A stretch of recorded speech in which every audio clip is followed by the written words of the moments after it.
담임 목사님께서는 현재 휴가 중이시고요. 그래서 제가 오늘 강단에 서게 됐습니다.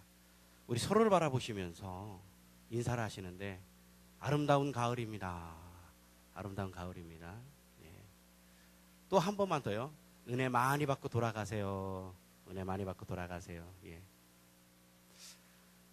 어느 순간 하늘이 높아졌어요. 제가 어제 더움에도 불구하고 하늘을 보니까 파랗더라고요. 높아졌어요. 높아지면서 또 안 좋은 일이 하나 또 올라오더라고요. 뜨거움이 태풍을 딱 가리고 있었는데, 막고 있었는데, 뜨거움이 서서히 사라지면서 태풍이 길을 쓰고 우리나라 쪽으로 올라오고 있다고 그럽니다. 그런데 좀 이번 태풍은 모든 것들이 더운 바람에 아주 더워서 곡식들이 잘 되고 있대요. 그런데 끝물에 태풍이 올라오면 어떻게 되겠습니까?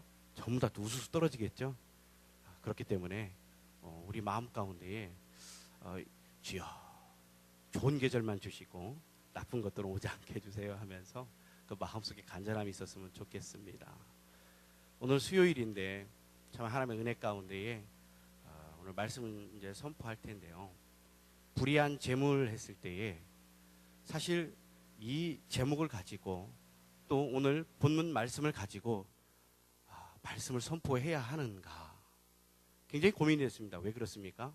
수많은 그 석학이라고 할 수 있는 주석가들이, 주석가라는 말은요 성경을 주석했다, 그러니까 해석하고 이렇게 주의해 가면서 목회자 또는 성도들에게 바른 성경의 말씀들을 이해할 수 있게 이렇게 써내려간 것을 주석이라고 합니다. 그러니까 주석가 하면 상당한 실력들을 겸비하고 있다는 것이죠. 그런데 이런 주석가들이 참으로 수세기 동안 오면서 난해해 했던 이 요절이, 그러니까 성경의 말씀이 바로 누가복음 16장 1절부터 13절까지 말씀입니다. 도대체 주님께서 우리에게 뭐라고 말씀하시는지, 이 불의한 재물을 가지고 어떻게 하라는 건지, 아니 지금 우리의 상식적으로 윤리적인 입장에서 그 관점으로 바라봤을 때에 이 청지기는 상당히 잘못한 건데 어찌 잘했다 칭찬하고 계시고, 그럼 이 부분을 어떤 관점에서 어떻게 맥락을 잡고 이해해야 되는지 참 아리송하고 힘들어했던 부분입니다. 그래서 많은 목회자들이 이 부분에 대해서 잘 다루고 싶어 하지 않았어요. 그런데 주석과 그리고 여러 가지 책들을 통해서 이 말씀을 우리 정통주의적인 입장에서 한번 이 부분을 함께 은혜를 나누어 왔으면 하는 그 바람으로 오늘 말씀을 선포하고자 합니다. 오늘 말씀의 그 내용들을 대략 줄거리들을 말씀드리면 이렇습니다. 청지기가 있어요. 어떤 한 재물이 많은 주인이 있는데 그 주인 밑에 청지기로서 재물들을 관리하는 그런 담당관이었던 것 같아요. 그런데 이 청지기가 그만 나태하게 관리를 했는지 어떻게 했는지 모르겠지만 실수를 많이 저지르게 된 겁니다. 그러니 주인이 알고선 너 어떻게 그렇게 관리를 할 수가 있어? 내가 너에게 재무 담당을 맡겼는데 전문가라는 사람이 이 정도밖에 못해? 그만둬야 되겠네? 순간 이 청지기가 마음이 불안해진 거예요. 그러면 내가 여기서 해고당한 다음에 어디로 갈 것인가? 그러면서 말씀 가운데에 이 청지기가 그가 이제 이렇게 생각하는 겁니다. 내가 무엇을 해야 밖에 나가서 살아갈 수 있을까? 노동일을 할 수 있을까? 다른 어떤 일들을 할 수 있을까? 아니 내가 빌어먹자니 정말 창피하고 이거 못해먹을 노릇이다 라고 청지기는 생각하게 되는 것이죠. 그러면서 그 청지기가 아주 지혜로운 생각을 해냅니다. 그것은 인간적인 입장에서 어떻게 표현하면 야비한 생각을 해내게 되는 것이죠. 뭡니까? 그래, 빚진 사람들을 불러다가 이것을 탕감해주자. 탕감해주면 혹여 내가 해고를 당했을 때에 그들이 나를 불러오지 않겠는가. 그래서 거처를 마련해주고 내가 살 수 있는 생계 수단들을 이들이 만들어주지 않겠는가라는 생각을 하게 되는 것입니다. 그래서 하나씩 부릅니다. 당신 얼마를 빚졌습니까? 그랬더니 이 성경의 말씀에 보면 기름 100말입니다. 그러니 그가 청지기가 기름 100말? 그럼 당신은 50. 기름 100말이 아니라 기름 50말로 줄여준 거예요. 또 한 사람이 와서 얘기를 합니다. 밀 100석을 비쳤습니다. 그래요? 좋았어요. 당신은 밀 80석으로 내가 감해주겠습니다. 이런 식으로 다 감해준 거예요. 세상의 주인이 이 소식까지 이제 알게 된 겁니다. 말도 안 되는 거지죠. 어떻게 이럴 수가 있나. 이 재물을 이런 방법으로 지금 나의 재산을 탕진하고 있는 게 아닌가. 그러면서 실질적인 우리 입장에서 봤을 때는 그 청지기를 해고뿐만이 아니라 어떻게 해요? 당장 어디로? 집어넣죠. 고소하고 뭐 이제 감옥행으로 가겠죠. 그런데 그게 아니라 전혀 다른 반응이 나타납니다. 오, 아주 잘했구나. 너무너무 지혜롭구나. 네가 한 일이 정말 칭찬받아 마땅하다 하고서는 이 청지기를 칭찬하는 주인의 모습을 오늘 말씀을 통해서 볼 수가 있습니다. 그런데요, 여기서 우리가 이 이야기가 어렵다고 하는 부분이 여기 있는 거예요. 불의한 재물을 통해서 이 청지기가 어떻게 했습니까? 빚을 탕감해주고 자기가 지혜롭게 영리하게 한 이 행동에 대해서 칭찬을 하고요. 예수님께서는 이 인용문을 들어가면서 칭찬과 더불어 이렇게 하는 것이 앞으로 영원한 거처가 있는, 그래서 처소가 있는 곳으로 들어갈 수 있다라고 말씀하고 있는 것입니다. 참 의아하고도 이해할 수 없는 부분이에요. 이 부분에서 주석가들이 많이 힘들어한다는 것입니다.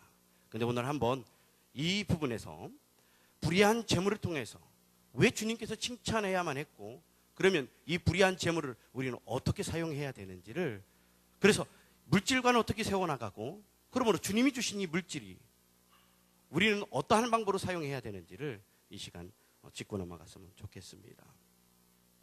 여기서 예수님께서 부정직한 행동을 가지고 중요한 영적인 진리를 가르치는 데 사용하고 계시다는 것을 이제 알 수가 있어요. 그런데 주님은 그 청지기가 부정직한 것을 칭찬하는 것이 아닙니다. 좀 헷갈려 할 수가 있는데 계속 들어보시면 이제 쉬워집니다. 주님은요, 그가 불의한 재물을 가지고 부정직하게 한 행동에 대해서 칭찬한 것이 아니고, 오히려 주님께서는 그 청지기가 경제적인 원천을 가지고, 그러니까 주인의 것이지만 그 재물을 가지고 어떻게 했느냐, 비경제적인 부분에 사용했다는 것에 대해서 초점을 맞추고 있다는 거예요.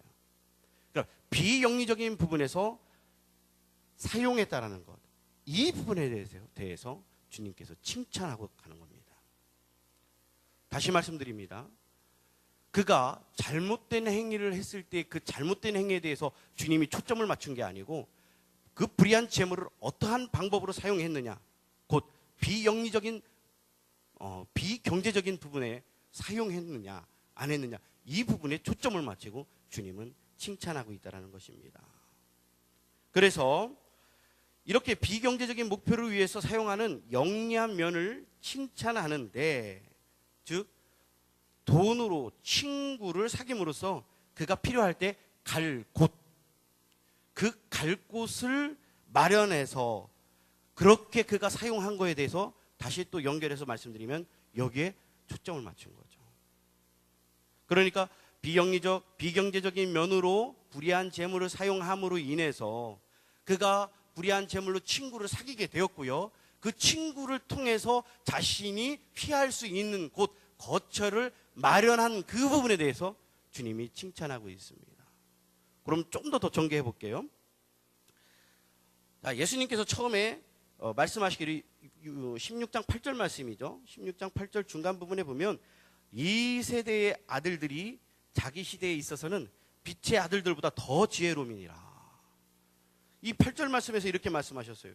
뜬금없이 또 갑자기 이 세대의 아들들, 그 아들들이 자기 시대, 그러니까 하나님께서 통치하시는 그 시대, 그 시대의 빛의 아들들보다, 빛의 자녀들보다 더 지혜롭다라고 얘기를 하는 거예요. 이 부분을 이렇게 좀 이렇게 해석해 보면, 이 세대의 아들들이 지혜롭다라는 것은 세상의 사람들로 연결할 수가 있는데요. 세상의 사람들이 더 지혜로울 수가 있고요, 더 의리가 있을 수 있고요, 더 깔끔할 수 있고요, 더 화끈할 수 있습니다. 사실 빛의 자녀들, 곧 우리 성도들 가운데에 성도들이 서로 실망하고 상처받는 일들도 있어요. 그래서 어떤 분들은 이렇게 얘기해요. 세상의 사람들이 차라리 우리 기독교인들보다 낫다. 어찌 이렇게 나를 실망시키느냐. 사실이 주님께서도 그 시대의 입장에서 그 환경들, 상황들을 보시면서 이 세대 아들들이 자기 시대에 있어서 빛의 아들들보다 더 지혜롭다라고 말씀하시는 거예요. 그렇다면 어떻게 해야 되느냐? 불의한 재물과 도대체 이게 뭐가 연결이 되는가? 바로 불의의 재물로 친구를 사귀라라고 그리하면 그 재물이 없어질 때에 그들이 너희를 영주할 처소로 영접하리라. 이게 이제 9절 말씀인데, 자, 연결해서 말씀해 드리겠습니다. 이 세대의 아들들이 지혜로운데 그 지혜로운 자들이 우리보다 더 잘하면 안 되지 않느냐. 그러므로 그 안에 숨겨진 뜻은 그들보다 더 영리하여 하나님께서 우리 가운데에 은혜를 주시고 우리가 이 부분들을 주관할 수 있는 힘이 생기게끔 기도하면서 말씀 안에서 도전받고 그러면서 나아갈 때에 그들보다 더 영리하고 지혜롭고 그러한 지혜로움으로 어떻게 해요? 불의한 재물을 친구를 사귀기 위해서 사용하라. 그런데 여기에서 친구를 사귀라 그리하면 그 재물이 없어질 때에 그들이 어떻게 너희를 영주할 처소로 안내한다고 했는데 이 영주할 처소는 곧 구원을 의미하고 있습니다. 뭘 얘기하나 지금 약간 복잡해질 텐데 이제 조금만 기다려 보십시오. 아하, 딱 나옵니다. 바로 불의한 재물, 그런데 그 불의한 재물을 사용해서 친구를 사귀라. 그러면 그 친구를 사귀면 너희들이 거쳐야 할 영주할 곳을 내주리라. 그런데 영주할 곳, 그곳이 곧 하나님 나라라는 거예요. 영원한 영생의 삶을 살아가는 곳. 도대체 이게 어떻게 연결이 되는 건가? 그런데 자, 이 부분에 대해서 이제 두 가지의 대조적인 면을 이제 발견하게 되는 거예요. 불의한 것, 첫 번째. 주님이 지금 불의한 것에 대해서 정당하다 말씀하시는 게 아니에요. 불의한 것에 대해서 정당하게 말씀하시는 게 아닙니다. 그런데 두 번째, 그 재물을 친구를 사귀기 위해서 사용해야 한다. 그때 영원히 거쳐야 할 곧 구원, 하나님 나라에 거할 수 있다는 것을 지금 말씀하고 있다는 겁니다. 도대체 무슨 얘기인가? 불의한 것, 이때에 불의한 것에 대해서 한번 좀 더 설명해 보겠습니다. 예수님께서 불의한 재물이라고 얘기했을 때에 이 불의한 재물을 원 의미로 따져보면 아디코스, 원어로 아디코스인데 매우 강하게 부정적인 의미로 얘기하고 있어요. 타락성을 강조하시는데 아주 극한 타락성, 이것이 불의한 재물이라고 얘기하는 거예요.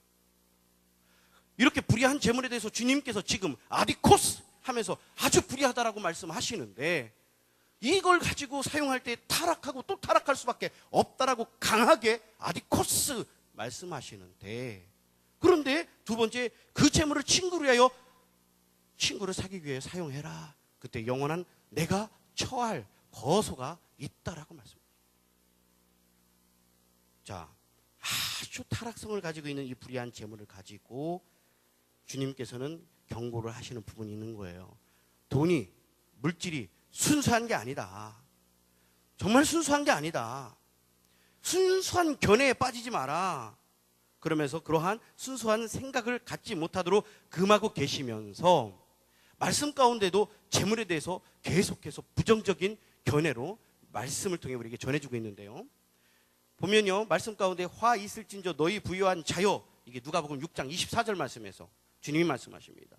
또 너희는 하나님과 재물을 겸하여 섬길 수 없느니라. 오늘 본문 말씀 가운데 6장 13절 말씀입니다. 계속해서 지금 불의한 재물에 대해서 주님은 부정적인 입장에서 말씀을 통해 우리에게 전하고 있단 말이죠. 너희를 위하여 보물을 땅에 쌓아두지 말라. 이거 어디예요? 마태복음 6장 19절 말씀입니다. 지금 재물에 대해서, 그러니까 물질에 대해서 계속해서 부정적인 입장에서 우리에게 전해주고 계셔요. 그리고 약대가 바늘귀로 들어가는 것이 부자가 하나님의 나라에 들어가는 것보다 쉬우니라. 이 정도로 재물을 가지고 있는 부자들이 어떻게 해요? 하나님 나라, 곧 영생의 삶을 살아가는 데 있어서 정말 어려울 수 있다. 그 말씀이 마태복음 19장 24절 말씀에서 우리에게 선포되고 있습니다. 이렇듯 성경은 다른 많은 주제들보다도 직접적으로 물질에 대하여, 곧 돈에 대해서 분명하게 우리에게 전하고 있습니다. 그러면서 이 물질에 대해서도 우리는요, 왜곡된 견해를 가지고 있어요. 왜곡된 견해를 가지고 있는데 어떤 분들은요, 돈이 곧 하나님 나에게 주신 축복이라고 생각한다는 것이죠. 이거를요, 생각해보면 평안과 번영의 종교로 화했을 때에 곧 내가 평안을 갈구하고 그리고 번영을 간구했을 때에 하나님께서 나에게 재물을 주신다.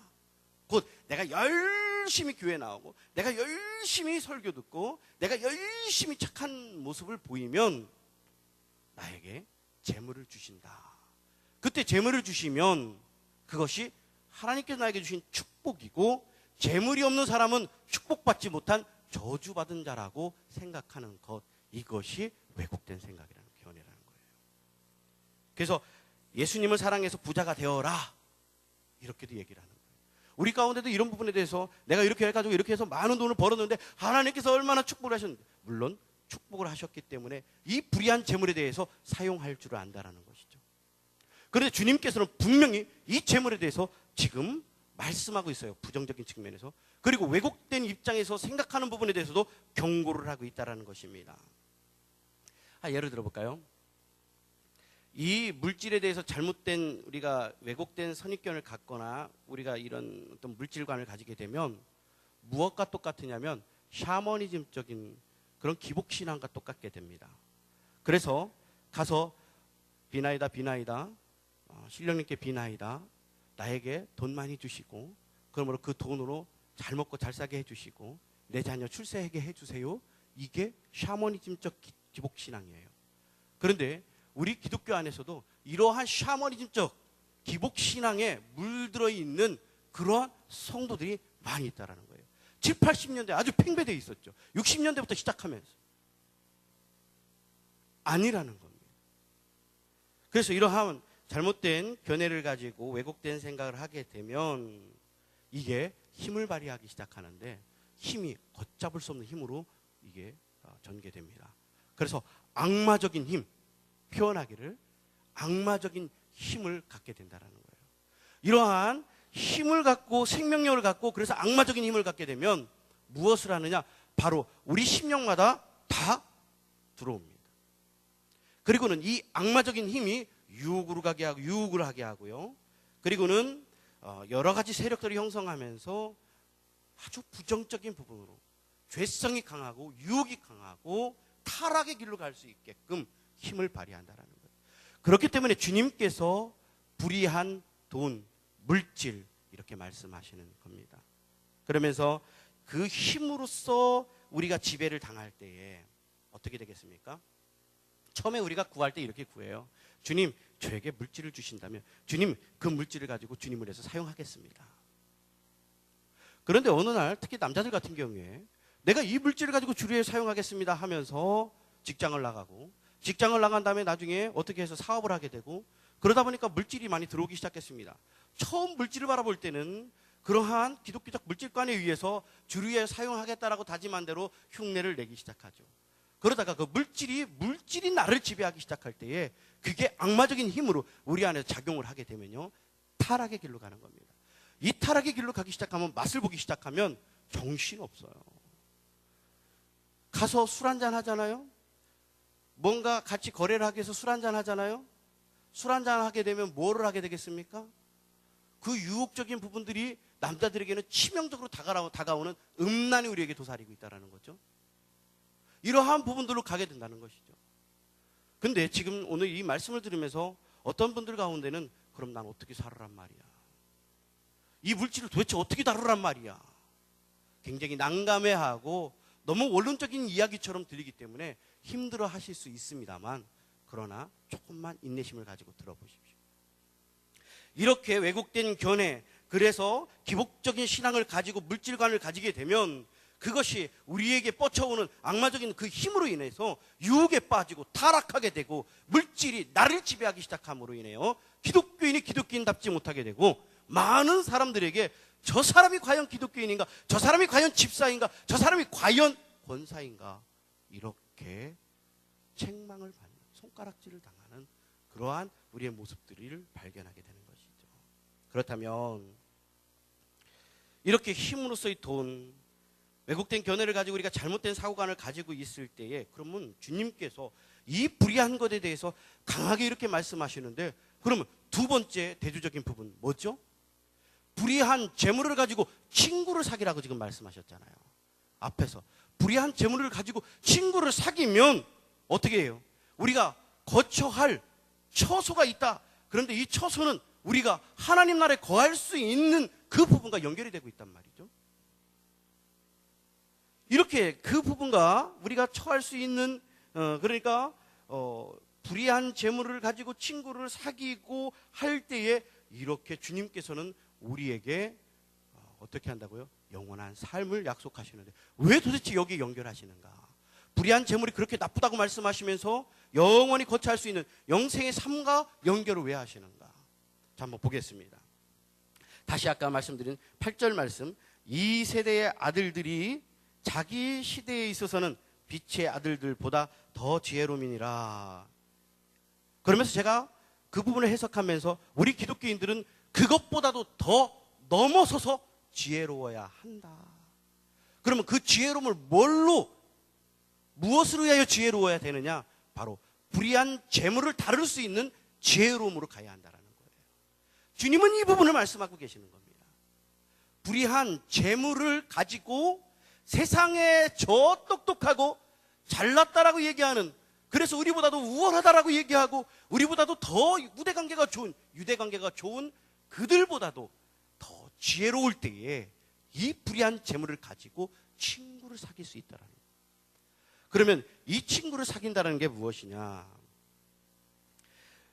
이 친구를 사귀는 부분에 있어서 이제 이 재물관에 대해서 아하 하고 이해할 수 있는 부분이 삭개오 예를 한번 들어보겠습니다. 삭개오가 세리 중에도 세리장이었어요. 언젠가도 세리에 대해서 제가 한번 말씀을 통해서 설명을 해드렸는데, 세리는요 어떤 존재들로 취급받냐면, 어떤 존재들로 취급받습니까? 세리들은 죄인과 세리, 죄인과 이방인과 세리, 또한 죄인과 이방인과 무주장이와 세리. 이 얘기는 뭐예요? 가장 천하게 취급을 받는, 아주 죄인 중에 죄인이라고 생각할 수 있는 제일 앞에 죄인과 연결해서 죄인이 곧 세리라는 걸 얘기하는데, 그 세리 중에도 최고의 짱이 세리장이에요. 그런데 그 세리장을 누가 찾아주셨어요? 예수님이 찾아주셨다고요. 그러면 이 세리는 재물을 어떻게 모았어요? 정말 부끄러울 정도로 자신이 부정 축제한 것과 똑같이 돈을 걷어들이고 많은 재물을 그렇게 축적했어요. 왜요? 일정 금액을 산출해가지고 사람들에게 세금을 물려요. 그리고 물린 다음에 그 돈들을 다 수거를 합니다. 수거한 금액 중에 로마가 원하는 금액을 주고 나머지 돈을 착복하는 거예요. 이게 세리들입니다. 그 중에 세리장 하면 얼마나 많은 걸 갖겠어요. 그런데 이 세리장 삭개오가 뭐라고 얘기합니까? 주님을 딱 만나자마자, 주님, 내가 가진 이 재물 절반을 가난한 자들에게 나눠주겠습니다. 그랬더니 그가 벌어들인 재물이 처음 만들었을 때 그 돈의 출처는 뭐예요? 굉장히 부정직한 재물이었다라는 거예요. 그런데 이런 부정직한 재물을 어떻게 해요? 주님께서 삭개오가 내 재산의 절반을 가난한 자들에게 나눠주겠습니다 했을 때, 구원이 오늘 구원이 너희 집에 임했다라고 말씀하십니다. 자, 불의한 재물로 친구를 사귀라, 이 얘기는 다시 말씀드리면 불의한 재물로 바로 비경제적인, 비영리적인 하나님 나라를 위하여 사용하는 재물이 될 때에 바로 그곳에 구원이 임한다라고 말씀하십니다. 이 얘기는 뭐예요?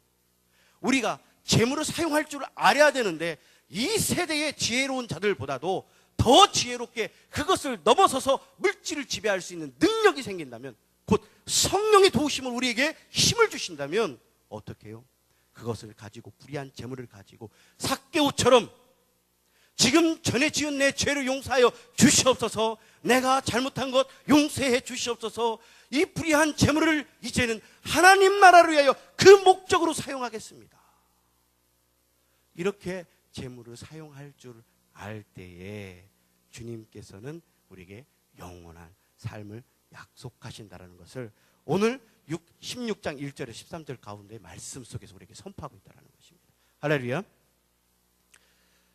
자, 그렇다면은 이 불의한 재물들에 대해서 우리가 조금만 더 생각해보고 말씀을 정리하고자 합니다.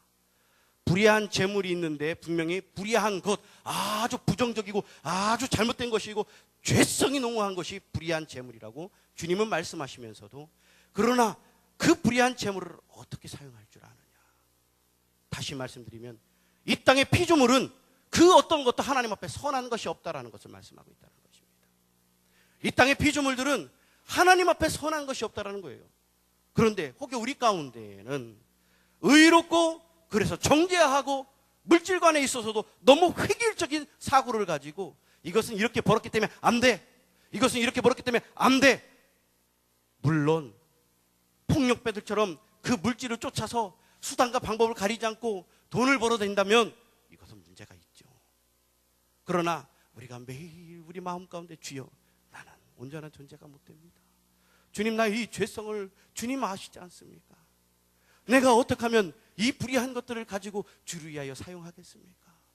나의 부족함을 보지 마시고 내가 하나님 나라 그 목적을 위하여 이 불의한 것들을 사용하게 해 주시옵소서. 여기 계신 분들 가운데 비전을 가지고 계신 분들이 있을 겁니다. 사업하시는 분들도 있을 것입니다. 직장에 다니시는 분들도 있을 것입니다. 혹여 여기 가운데에는 어쩔 수 없이 사업 때문에 어쩔 수 없이 정말 고백하기는 힘든 일이지만 술 한잔 하시는 분들도 있을 것이고, 정말 이렇게 해서는 안 되는데 내가 타협을 하기 위하여 만나서 뒤에서 협상하는 일도 있을 거예요. 제가 신방을 한번 갔을 때 집사님 중에 한 분이 고백을 하시더라고요. 참 잘못된 일인데 세상이 어둡다 보니까 타협을 안 할 수가 없네요. 그러면서 내가 가지고 있는 이 재물을 어쩔 수 없이 그에게 조금이라도 일부 나눠주는, 좋은 쪽으로 나눠준 게 아니라는 거예요.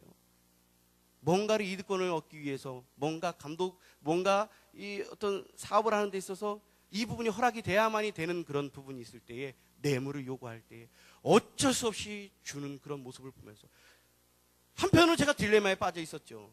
주여, 그러한 재물들을 받아서 어떻게 하라는 겁니까?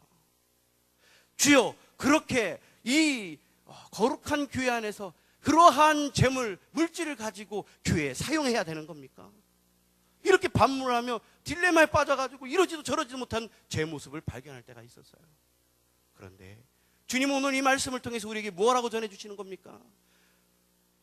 그렇다고 해서 지금 이거 가지고 자유하라는 게 아닙니다. 그리스도 안에서 진리를 쫓아 행하되 자유하시라는 거예요. 그러면서 어떻게? 불의한 재물을 가지고 내가 하나님 나라 목적으로 해요. 그 하나님 나라를 위하여 사용하겠습니다.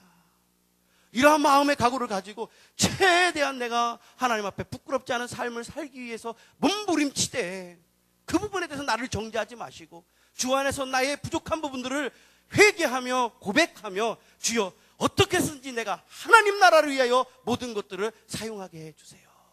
이렇게 살아가야 한다는 것입니다. 자, 그렇습니다. 그러므로 이렇게 불의한 재물을 가지고 어떻게 사용해야 될 것인지에 대해서 오늘 주님께서 말씀을 통해 우리에게 전해주시는데요. 그러면 이 부분에서 우리에게 조금 더 작게 적용을 한번 해보겠습니다. 앞에서 말씀드렸듯이 주여, 나를 용서해 주세요. 주님, 분명 제가 하나님 나라를 위하여 쓰고 싶은데 이 물질이 과연 주님을 위하여 쓸 수 있는지요? 나의 부끄러움을 고백합니다. 나의 부족함을 고백합니다. 그럼에도 불구하고 주님이 말씀하신 대로 하나님 나라를 위하여 내가 이 재물을 사용하겠습니다. 그러면서 공동체 안에서 가난한 사람들을 좀 보세요. 우리 마음 가운데에 이 세대의 사람들보다도 그것을 넘어서서 지혜롭고 그러므로 이 불의한 재물을 하나님을 위하여 하나님 나라를 위하여 사용하는 그런 삶이 될 때에 하나님께서 그 중심을 보시지 않겠습니까? 그러면 우리 가운데 다 누구나 부자 되겠어요? 아니라는 거예요. 분명 부자가 되는 분들이 있습니다. 그 부자가 될 때 내 것이 아니라고 생각하셔야 한다는 거예요. 하나님 나라를 위하여 사용하시는데 내 지체들을 돌아보시면서 가난한 분들이 있으면 그들을 돌보시고 세상 밖에 가난한 사람들이 있으면 예수 그리스도의 이름으로 그들을 도와주시고 바로 하나님 나라 선포하고 그 하나님 나라 확장하는 일에 하나님이 주신 그 재물을, 불의한 재물을 사용하시라는 것입니다. 할렐루야. 그리고요, 복음 전하는 일에 정말 소홀히 해서는 안 돼요. 우리 가운데에 정말 없는 형편에도요, 복음 전하는 일에 있어서 주님, 부족하지만 이 예물 받아 주십시오. 복음 전하는 일에 사용하게 해주세요. 그렇다면 있는 분들은 좀 어떻게 해야 되겠습니까? 그 중심을 보시는 하나님이 그냥 보고 계시겠습니까? 주님, 내가 복음을 위하여 내가 가진 것들을 주님을 위하여 드립니다. 물질을 쓸 줄 아는구나. 이게 조금은 제 입장에서 이런 부분들을 더 이상 전개해서 논한다는 것은 조금은 주제가 넘는 부분이기 때문에 여기까지만 단락을 짓고요. 바로 주님 앞에 우리가 이 불의한 재물들을 어떠한 방법으로 사용할 줄 아느냐에 따라서 하나님께서는 우리의 중심을 보신다는 것을 분명히 아시고, 늘 언제나 항상 하나님 마음에 합한 자의 삶으로 살아가는 우리 부평동북교회 성도가 되기를 주의 이름으로 소원합니다. 우리 다 같이 기도하겠습니다. 사랑하는 아버지 하나님,